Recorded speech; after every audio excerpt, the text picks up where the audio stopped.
So the inspiration from Armature was actually generated from the world we live in, and what I mean by that is I went to college in a small town in Indiana, and while I started to sort of think about the next play that I would write, there was a series of cross-burnings in African-American families in this small town in Indiana that I was going to college in, and I literally could not literally comprehend how this was happening in 2007. And so I started to think more and more about that. At the same time, I was also reading a lot about, cross-cultural dialogue and the way that different minority groups interact and collide in a larger struggle for discourse. And so this play emerged from that. It really was thinking about intersectionality as well as hate crimes.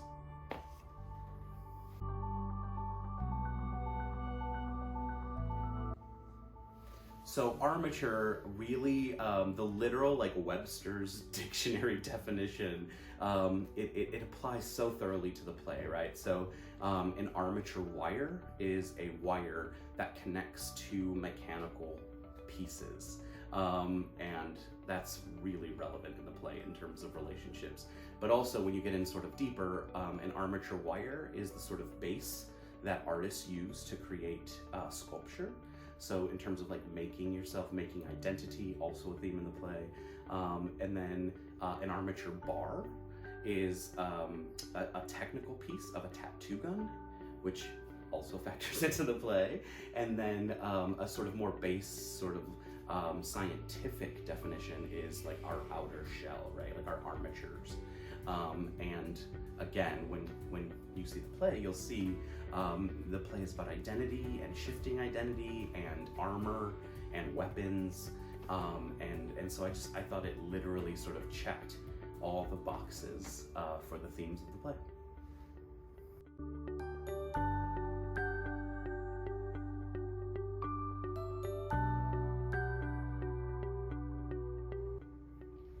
So sadly, I think that the political climate has, the play uses this metaphor and image of fire a lot. There's flames, there's fire, and I think that the fire has become bigger and louder and more validated in a way. Come see the play, you'll know what I mean.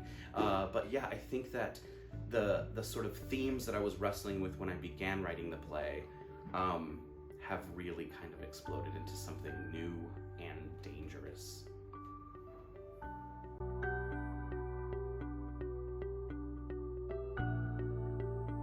I hope audiences experience Armature and ask themselves what more they can be doing.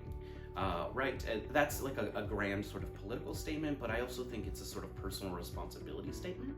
I really want people to see Armature and then ask themselves how they treat others, how they think about others, and how they interact with each other. What is our responsibility to one another? I think that's what the play at its core is really about.